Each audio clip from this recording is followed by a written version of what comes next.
ಬೆಳಗಾವಿ ಜಿಲ್ಲೆಯ ಅಥಣಿ ತಾಲೂಕಿನಲ್ಲಿ ಛತ್ರಪತಿ ಶ್ರೀ ಶಿವಾಜಿ ಮಹಾರಾಜರ ಅಶ್ವಾರೂಢ ಮೂರ್ತಿ ಲೋಕಾರ್ಪಣೆ ಕಾರ್ಯಕ್ರಮದ ನಿಮಿತ್ತವಾಗಿ ವಿಜೃಂಭಣೆಯಿಂದ ಅದ್ದೂರಿಯಾಗಿ ಕಾರ್ಯಕ್ರಮ ನಡೆಯಿತು. ಅಥಣಿಯಲ್ಲಿ ಛತ್ರಪತಿ ಶ್ರೀ ಶಿವಾಜಿ ಮಹಾರಾಜರ ಅಶ್ವಾರೂಢ ಮೂರ್ತಿ ಲೋಕಾರ್ಪಣೆಗೊಳಿಸಿದ ನಂತರ ಭವ್ಯವಾದ ಕಾರ್ಯಕ್ರಮದಲ್ಲಿ ಪಾಲ್ಗೊಂಡು ಶಿವಾಜಿ ಮಹಾರಾಜರ ನೈಜ ಇತಿಹಾಸ ಮತ್ತು ತತ್ವ ಸಿದ್ಧಾಂತಗಳ ಕುರಿತು ಸಂದರ್ಭದಲ್ಲಿ ಮಾತನಾಡಲಾಯಿತು.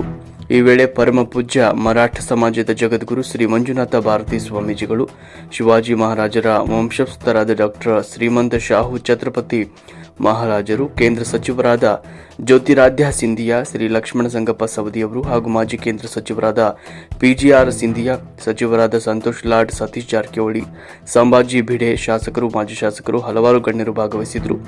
ಬೆಳಗಾವಿ ಜಿಲ್ಲೆಯ ಅಥಣಿ ಪಟ್ಟಣದಲ್ಲಿ ನೂತನವಾಗಿ ಪ್ರತಿಷ್ಠಾಪಿಸಲಾದ ಹಿಂದೂ ಹೃದಯ ಸಾಮ್ರಾಟ ಛತ್ರಪತಿ ಶಿವಾಜಿ ಮಹಾರಾಜರ ಅಶ್ವಾರೂಢ ಮೂರ್ತಿ ಲೋಕಾರ್ಪಣೆ ಸಮಾರಂಭದಲ್ಲಿ ಅದ್ದೂರಿಯಾಗಿ ನಡೆಯಿತು. ಸಂದರ್ಭದಲ್ಲಿ ಪರಮ ಪೂಜ್ಯ ಮರಾಠ ಸಮಾಜದ ಜಗದ್ಗುರುಗಳು ಕೂಡ ಆಶೀರ್ವಚನವನ್ನು ನೀಡಿದರು. ಇನ್ನು ಹಲವು ಮಠಾಧೀಶರು ಸೇರಿದಂತೆ ಸತೀಶ್ ಜಾರಕಿಹೊಳಿ ಅವರು, ಕೊಲ್ಹಾಪುರ ಸಂಸದರಾದ ಶ್ರೀಮಂತ ಸಾಹು ಛತ್ರಪತಿ ಮಹಾರಾಜರು, ಶಾಸಕರಾದ ಲಕ್ಷ್ಮಣ ಸವದಿ ಅವರು, ರಮೇಶ್ ಜಾರಕಿಹೊಳಿ ಅವರು ಹಾಗೂ ಮರಾಠ ಸಮುದಾಯದ ಮುಖಂಡರು ಈ ಕಾರ್ಯಕ್ರಮದಲ್ಲಿ ಭಾಗವಹಿಸಿ ಕಾರ್ಯಕ್ರಮಕ್ಕೆ ಮೆರಗನ್ನ ತಂದುಕೊಟ್ರು. सपने को सदैव जीवित रखेंगे। इस कल्पना के साथ बोलो मेरे साथ, जय भवानी, जय भवानी, हर हर महादेव। छत्रपति शिवाजी महाराज ये सिर्फ नाम नहीं है,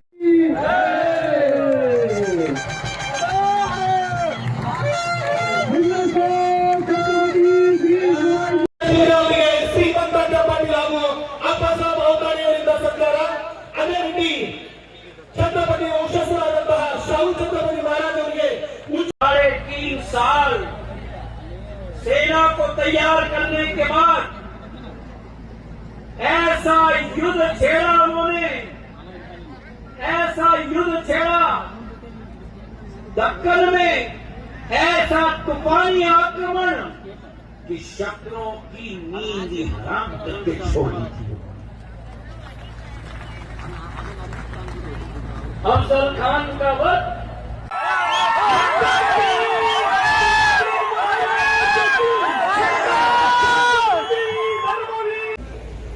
फिक्र करते हुए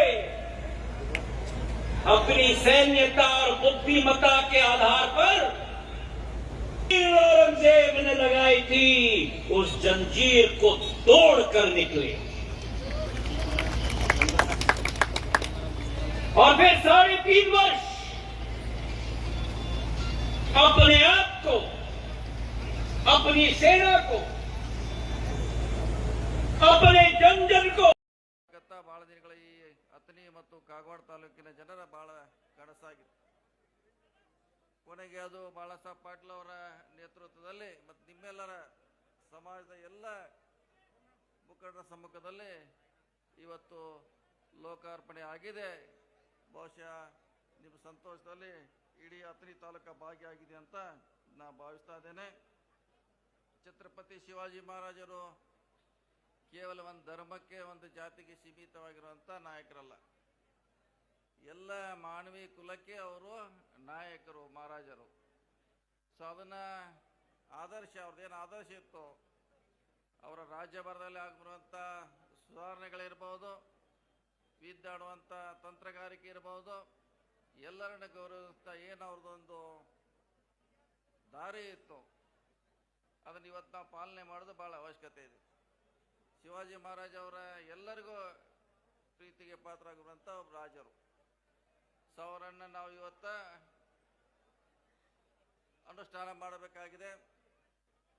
ಅವ್ರು ಹಾಕಿರುವಂಥ ಅನೇಕ ಆದರ್ಶಗಳನ್ನು, ತತ್ವ ಸಿದ್ಧಾಂತಗಳನ್ನು ಇವತ್ತು ಕೂಡ ನಾವು ಜಾರಿಯನ್ನು ಮಾಡಬೇಕಾಗಿದೆ.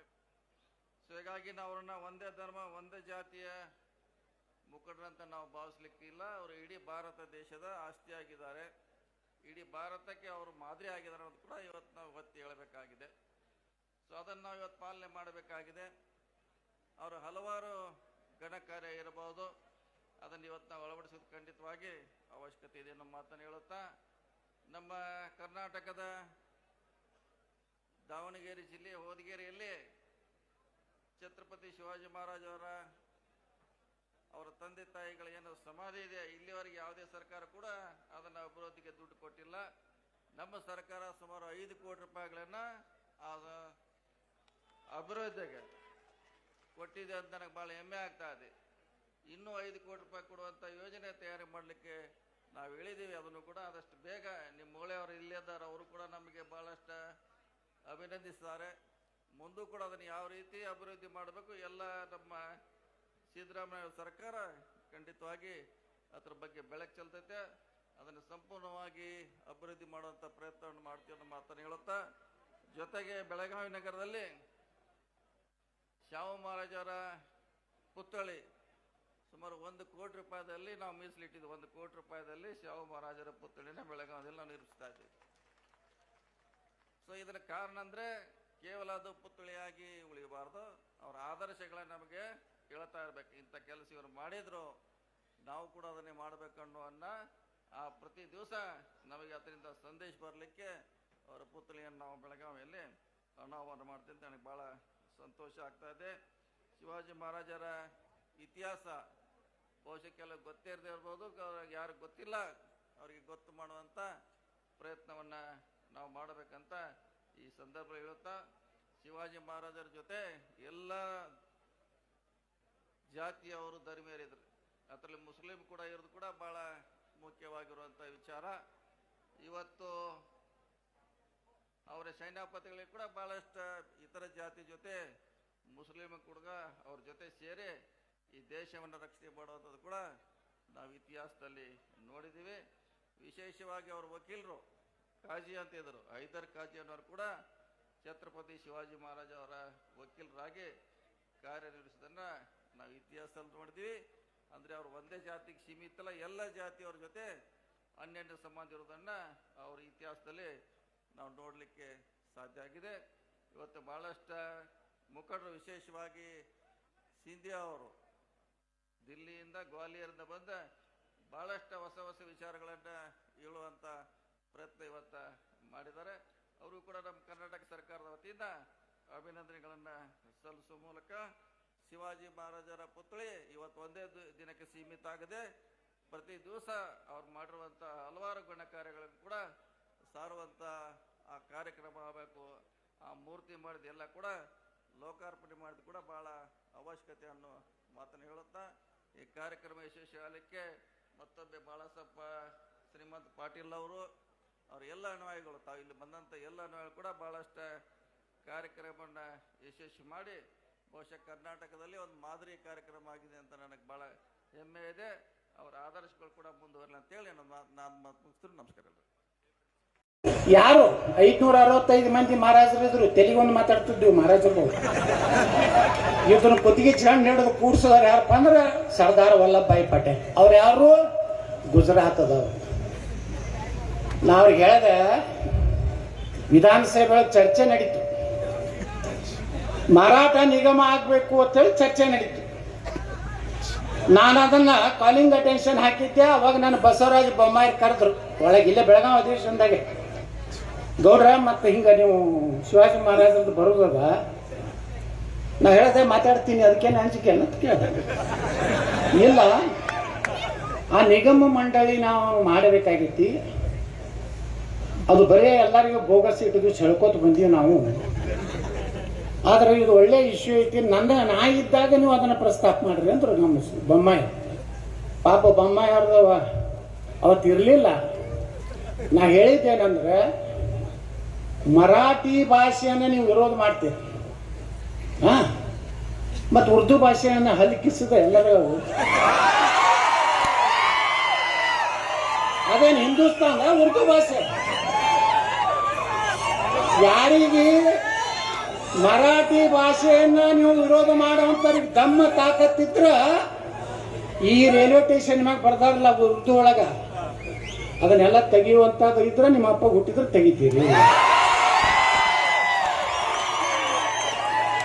ಮರಾಠ ಸಮಾಜವನ್ನ ಕರ್ನಾಟಕದಲ್ಲಿ ಇವತ್ತು ಯೂಸ್ ಅಂಡ್ ಥ್ರೋ ಮಾಡ್ಕೊಂಡವ್ರು ನಮ್ಮವ್ರು. ನಿಮ್ಮವ್ರಲ್ರೇ ಸಂತೋಷ್ ಲಡ ನಮ್ಮವ್ರು.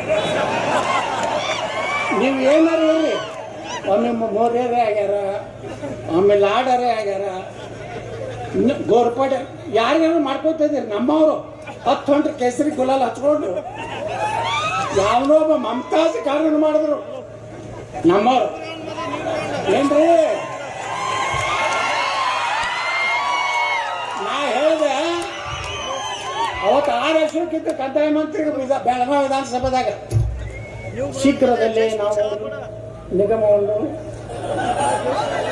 ಅಶೋಕ ಇವೆಲ್ಲ ಗೊಳ್ಳೆ ಭಾಷಣ ಹೊಡಿದ್ ಬೇಡ.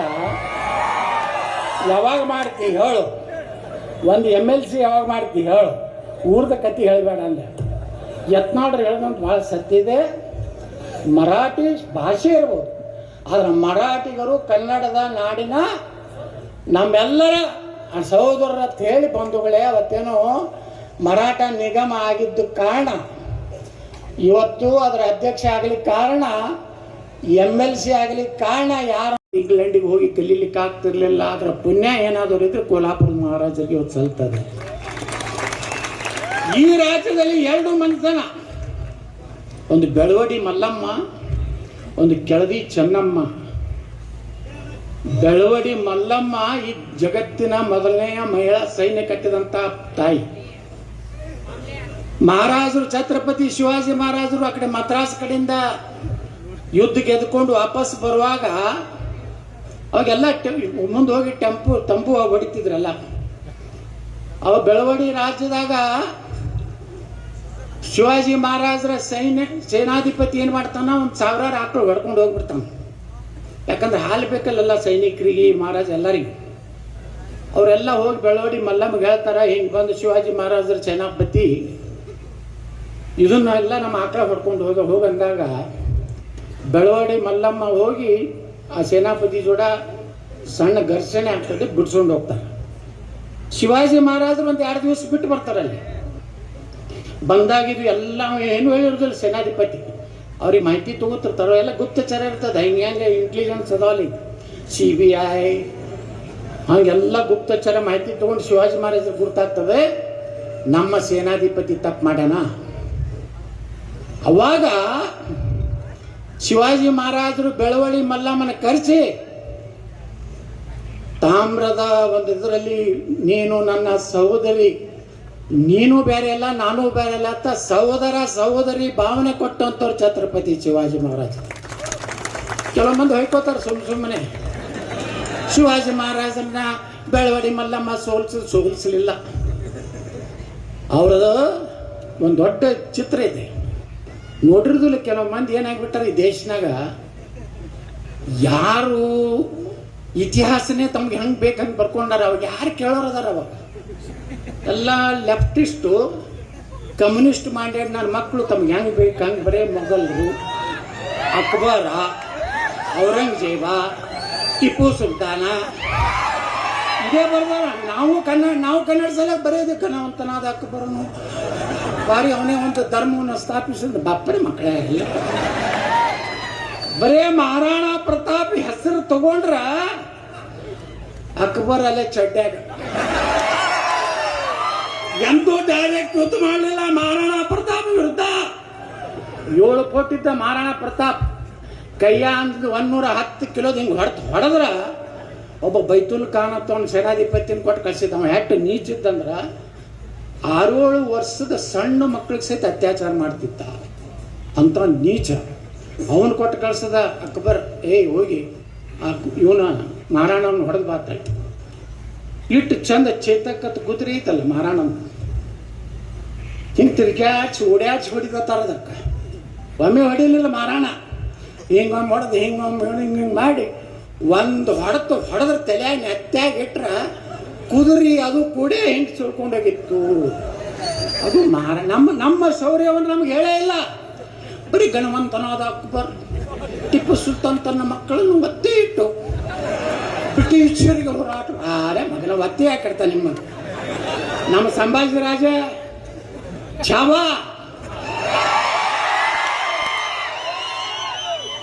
ಅದು ನೋಡೋದಾಗಲಿಲ್ಲ ನನಗೆ ಸಿನಿಮಾ, ನಾ ಬಂದ್ ಮಾಡಿಬಿಟ್ಟೆ. ಅಯ್ಯಪ್ಪ, ಊರು ತೆಗೆದು ಚಿತ್ರ ಈಚೆ ಕೊಡುದು, ಸಂಭಾಜಿ ರಾಜೇ ಯಾಕೆ ಗೊತ್ತಾಗ್ಲಕತ್ತೈತಿ ಇವತ್ತು ನೀವು ವಿಚಾರ ಮಾಡ್ರಿ. ಇವತ್ತು ಸಂಭಾಜಿ ರಾಜ ಏನು ಅನ್ನೋದು ಇಡೀ ಭಾರತಕ್ಕೆ ಗೊತ್ತಾಯ್ತಿಲ್ಲ. ಸಂಭಾಜಿ ರಾಜ ಬಗ್ಗೆ ನಮ್ಗೆ ಏನೂ ಗೊತ್ತೇ ಇರಲಿಲ್ಲ. ಶಿವಾಜಿ ಮಹಾರಾಜರು ಎಂಥವ್ರು ಹೇಳಿದ್ರಲ್ಲ ನಮ್ಮ ದೇಶಪಾಂಡೆ ಗುರುಗಳು, ಇದೇನು ಗೆರಿಲ್ಲಾ ಯುದ್ಧ ಅಂತ ಜಗತ್ತಿಗೆ ಯಾರು ತೋರಿಸ್ಕೊಟ್ಟಾರಪ್ಪ ಅಂದ್ರೆ ಛತ್ರಪತಿ ಶಿವಾಜಿ ಮಹಾರಾಜ್. ಜಗತ್ತಿನ ಮೊದಲ ಭಾರತದಲ್ಲಿ ನೌಕಾದಳ ಪ್ರಾರಂಭ ಮಾಡಿದವರು ಯಾರು ಅಂದ್ರೆ ಛತ್ರಪತಿ ಶಿವಾಜಿ ಮಹಾರಾಜರು. ಇಲ್ಲಿ ಒಬ್ಬ ಮಹಾಪುರುಷ ನಮ್ಮ ಇಮ್ಮಡಿ ಪುಲಿಕೇಶಿ, ದಕ್ಷಿಣಾಪತೇಶ್ವರ ಥರ. ನಮ್ಮಲ್ಲಿ ಕರ್ನಾಟಕದಲ್ಲಿ ಸೂರತ್ ಏನು ಕಡಿಮೆ ಇಲ್ಲ. ಕಿತ್ತೂರು ಚೆನ್ನಮ್ಮ, ಬೆಳವಡಿ ಮಲ್ಲಮ್ಮ, ಕೆಳದಿ ಚೆನ್ನಮ್ಮನ ಇತಿಹಾಸನೂ ಅದ. ಛತ್ರಪತಿ ಶಿವಾಜಿ ಮಹಾರಾಜರ ಮಗನಾದಂಥ ರಾಜಾರಾಮಗೆ ಔರಂಗಜೇಬ್ ಹೊಡಿಬೇಕಂತ ಪ್ರಯತ್ನ ಮಾಡಿದಾಗ ಆಶ್ರಯ ಕೊಟ್ಟಂಥವ್ರು ಯಾರಪ್ಪ ಅಂದ್ರೆ ಕೆಳದಿ ಚೆನ್ನಮ್ಮ. ಕರ್ನಾಟಕದ ಶಿವಮೊಗ್ಗ ಭಾಗದಲ್ಲಿ ಬರ್ತಾಳ ಆ ಹೆಣ್ಮಗಳು. ಆ ಔರಂಗಜೇಬ ಇಡೀ ಆ ರಾಜಮಂತ್ರವನ್ನು ನಾಶ ಮಾಡಿದ್ರು ಸಹಿತ ರಾಜಾರಾಮ ಏನು ಛತ್ರಪತಿ ಶಿವಾಜಿ ಮಹಾರಾಜರ ಮಗ ಇದ್ದಲ್ಲಿ ಬಿಟ್ಟುಕೊಳ್ಳಲಿಲ್ಲ. ಬಂಧುಗಳೇ, ನಮ್ಮದು ಇತಿಹಾಸ ಇದೆ. ಶಿವಾಜಿ ಮಹಾರಾಜರ ವಂಶಸ್ಥರುಗಳೇ ನಮ್ಮದು ಇತಿಹಾಸ ಇದೆ. ಈ ರಾಜ್ಯ ದಕ್ಷಿಣಾಪತೇಶ್ವರದ ಕರೆದ್ರೆ ಇಮ್ಮಡಿ ಪುಲಿಕೇಶಿ. ರಾಜ ಹರ್ಷವರ್ಧನ ನರ್ಮದಾ ನದಿ ಮ್ಯಾಗ ಹೋದ. ಇದೇ ಬಾದಾಮಿ ಚಾಲುಕ್ಯರೇನು ಕರಿತೀವಲ್ಲ, ಅವ ಅಂಜಿ ನೀ ಎಷ್ಟು ಹೇಳ್ತೀವಿ ಅಷ್ಟು ಟ್ಯಾಕ್ಸ್ ಕೊಡ್ತೀನಪ್ಪ ವರ್ಷ, ನಮ್ಮ ಈ ಕಡೆ ಉತ್ತರ ಭಾರತಕ್ಕೆ ಬರಬೇಡ, ನಿನಗೆ ದಕ್ಷಿಣಾಪತೇಶ್ವರ ಅಂತೇಳಿ ಕಿರೀಟ ಹಾಕಿ ಕೊಟ್ಟು ಕಳಿಸ್ತಾನ ಇಮ್ಮಡಿ ಪುಲಿಕೇಶಿ. ಇವರೆಲ್ಲ ಮಾಡ್ಯಾರ ಅಂತ ಹೇಳಿ ನಾವು ಇವತ್ತು ಚಂದಾಗಿ ಇಲ್ಲಿ ಮಾತಾಡ್ಲಕತ್ತೀವಿ, ಕೇಸರಿ ಹಾಕೊಂಡು ಕೂತೀವಿ. ಇಲ್ಲಿಕಂದ್ರೆ ಏನು ಹಾಕೊಂಡು ಕುಂಡಿರ್ತಿದ್ದೀವಿ ಎಲ್ಲ ಗುರ್ತೈತಿ. ಹಂಗೆ ಇಂಡೈರೆಕ್ಟ್ ಹೇಳ್ಬೇಕಾಗೈತಿ. ನಾಳೆ ಒಂದು ಕಾಯ್ದೆ ತರೋರದ ದ್ವೇಷ ಭಾಷಣ ಒಳಗೆ ಹಾಕ್ತಾರೆ 7 ವರ್ಷ.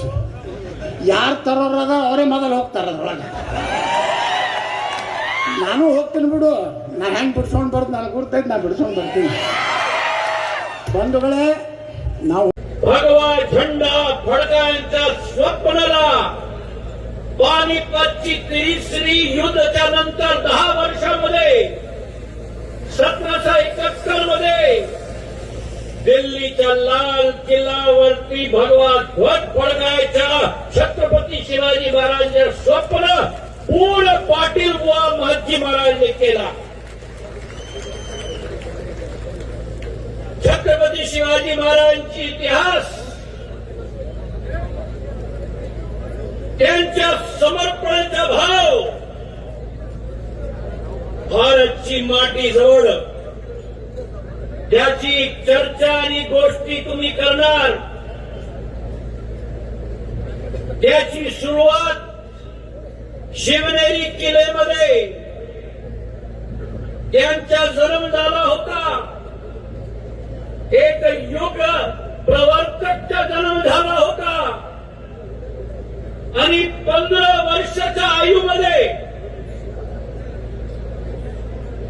भारत माताचा धरतीला हातमध्ये घेऊन त्यांचा संकल्प झाला होता की हे भारत माताचे धरतीमध्ये देशावर अतिक्रमण करायच्या सर्व दुष्टकृती त्यांना देशाबाहेर हुसकावून लावेन आणि संपूर्ण भारतवर्षमध्ये हिंदवी स्वराज स्थापित करायचा संकल्प 15 वर्षाच्या आयुमध्ये बाळ आयुमध्ये शिवाजी महाराजांचा होता.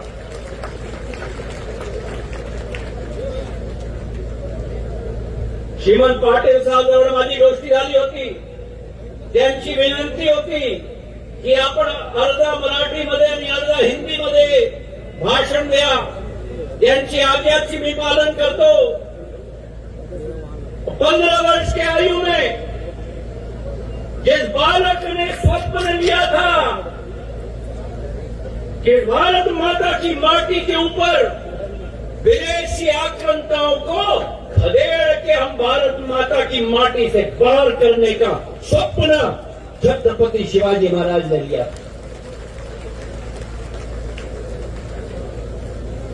15 साल के आयु में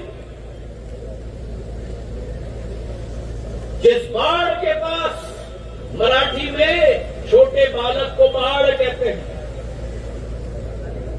बाढ़ अवस्था में जिस बालक के पास शस्त्र नहीं, जिस बालक के पास अस्त्र नहीं, जिस बालक के पास अनुभव नहीं, लेकिन जिजाऊ माता के कोख से जब जन्म लिया, दूध में घोल कर जिजाऊ माता ने जो देशभक्ति और देश प्रेम की कल्पना उनमें धारणा की, उस कल्पना और उस प्रेम के बदौलत अपना संपूर्ण जीवन का बलिदान करने के लिए छत्रपति शिवाजी महाराज ने ये संकल्प ली मेरे भाइयों में।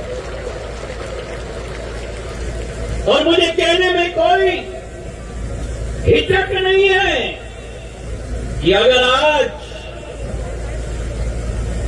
हम एक प्रजातांत्रिक वातावरण में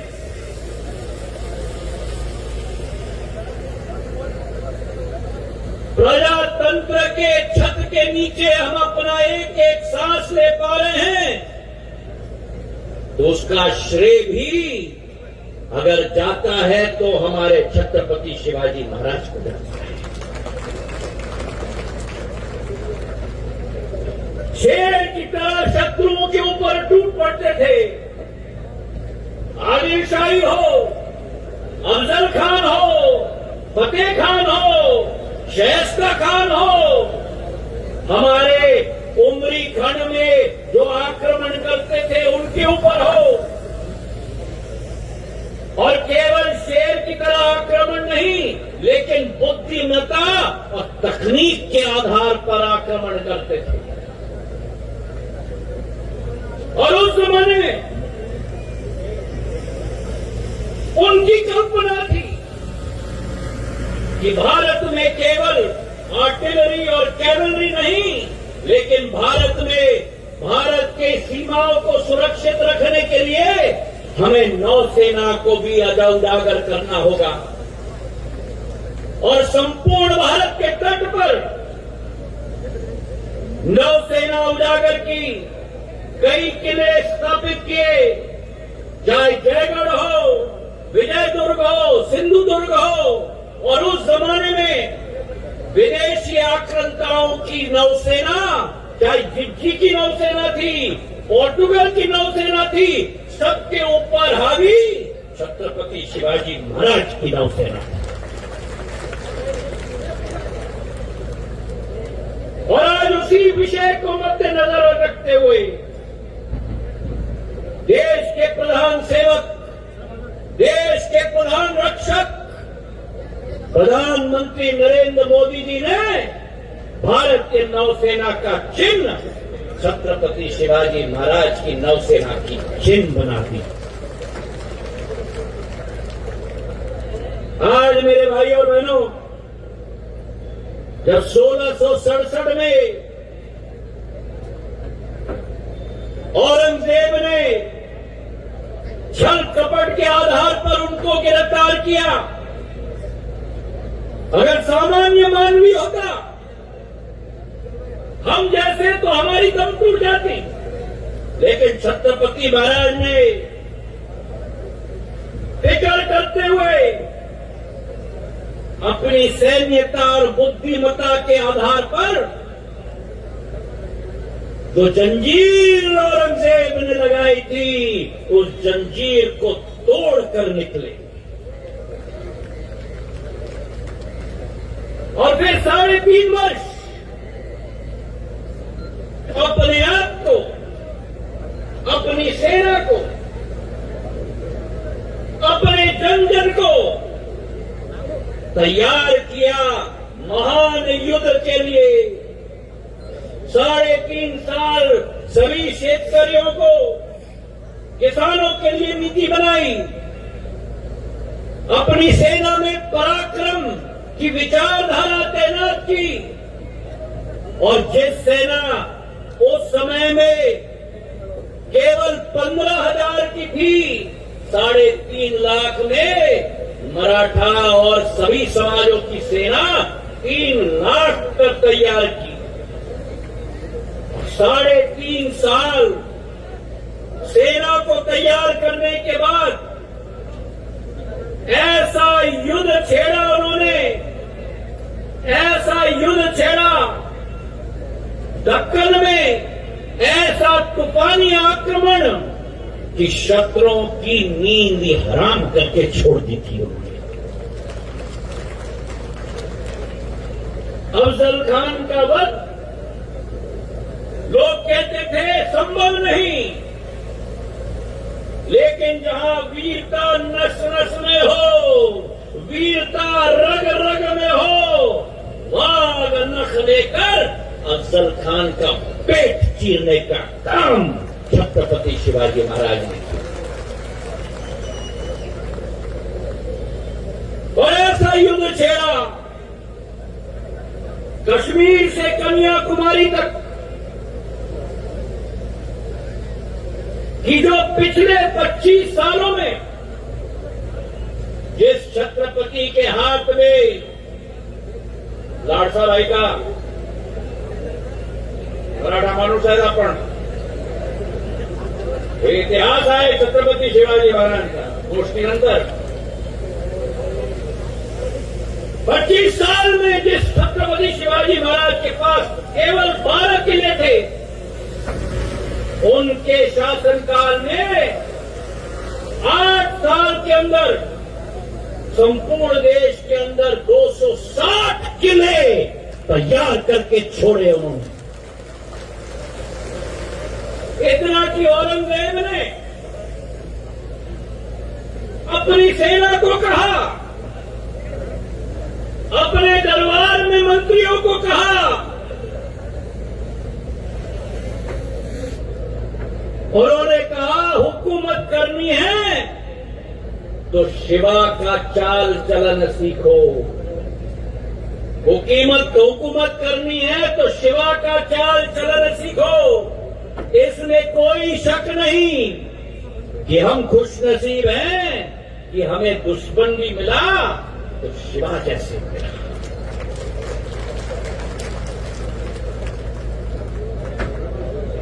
शिवाजी महाराज की सोच विचारधारा भारत माता को 700 सालों बाद एक छत्रपति मिला और उनका राज तिलक काशी के विद्वान पंडित गंगा भट्ट 1674 में उनकी राज तिलक की गई, जो सपना बाल अवस्था में 15 साल के बालक ने देखा था, भारत माता के लिए 44 साल के उम्र में छत्रपति बनकर पूरे देश का एकीकरण करने का कार्य किया। उनकी सोच विचारधारा को केवल उनकी वीरता, उनका शौर्य, उनकी क्षमता तक हम नहीं सीमित रखें। उनकी प्रजा, उनकी जनता के प्रति उनकी सोच विचारधारा बहुजन हिताय बहुजन सिखाए स्वराज्य की सोच और विचारधारा थी। और आपको आश्चर्य होगा, मराठा सम्राट थे, लेकिन उनकी सेना में भारत की गुलदस्ता संपूर्ण रूप से शामिल थी। उनकी सेना में सबसे विश्वसनीय सैनिक, उनके दाएं बाएं हाथ केवल मराठा समाज के नहीं, लेकिन हर जाति के थे, आदिवासी समाज के, अनुसूचित जाति जनजाति के, और सबसे प्रथम उनके सैनिक शिवा काशिद हों, जीवा मलाह हों, गुप्तचर सेवा के प्रमुख रामोशी जाति के बहनजी नायक हों, नौसेना के अधीक से अधिक कमांडर, सरसेनापति कोली समाज के, सोन कोली समाज के, भंडारी समाज के छत्रपति शिवाजी महाराज ने वास्तविक तौर से इस देश की एकाकरण की बीज बोई मेरे भाइयों और बहनों। और वही सोच और विचारधारा के आधार पर अनेक पीढ़ियों ने छत्रपति शाहू महाराज ने हमारे भारत के संविधान के रचयिता बाबा साहब भीमराव अंबेडकर की पढ़ाई में अपना योगदान दिया। चाहे उच्च शिक्षा हो, महिलाओं का सम्मान हो। आज देश में पंत प्रधान भी महिला सशक्तिकरण की ऊर्जा छत्रपति शिवाजी महाराज की शुरुआत जो उन्होंने की थी।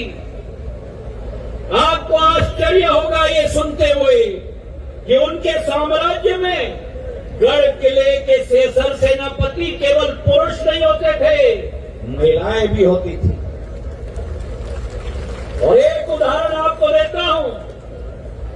1680 में बैलवाड़ी किले की मुखिया सावित्रीबाई देसाई थी।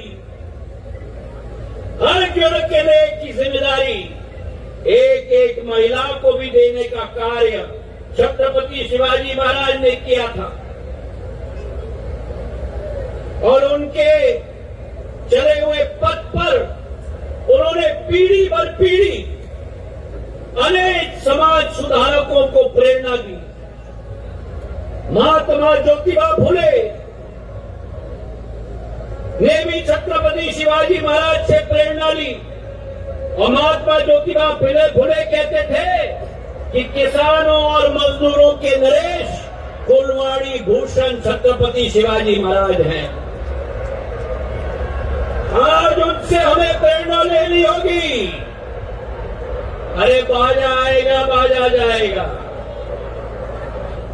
छत्रपति शिवाजी महाराज का इतिहास आपके खून में और हमारे खून में पीढ़ी दर पीढ़ी रहेगा। उनकी सोच और विचारधारा आज आने वाली पीढ़ी को एक नया उत्तरदायित्व और नई प्रेरणा देगी। और बैलगांव के साथ भी छत्रपति शिवाजी महाराज का संबंध रहा है। बैलगावी में भीमगढ़ का किला सबसे मुख्य किला छत्रपति शिवाजी महाराज का समय का था।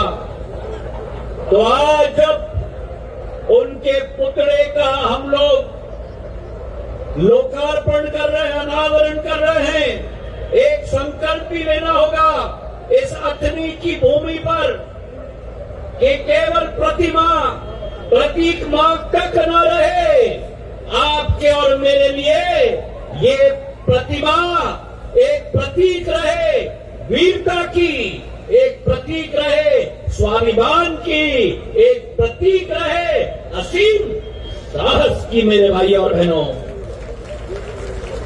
और एक प्रेरणा हमें लेना होगा आज इस मंच पर और इस प्रांगण में बैठकर कि छत्रपति शिवाजी महाराज के पच्चनों पर चलना होगा, भारत माता की सेवा करना होगा। और जब अमृत काल से शताब्दी काल का सफर ये भारत माता तय कर रही है, तो हमारा, आपका, हमारा, जन जन का एक एक बूंद पसीना, एक एक बूंद खून इस भारत माता के लिए बलिदान देकर इसका राष्ट्र पटल नहीं विश्व पटल पर नक्षत्र की तरह उभारना होगा। तो एक संकल्प लो मेरे साथ कि आज जब प्रतिमा का अनावरण छत्रपति शिवाजी महाराज का इस प्रांगण में किया जा रहा है, और मैं धन्यवाद देना चाहता हूं श्रीमंत पाटिल जी का। आप उठिए, तालियों की गड़गड़ाहट से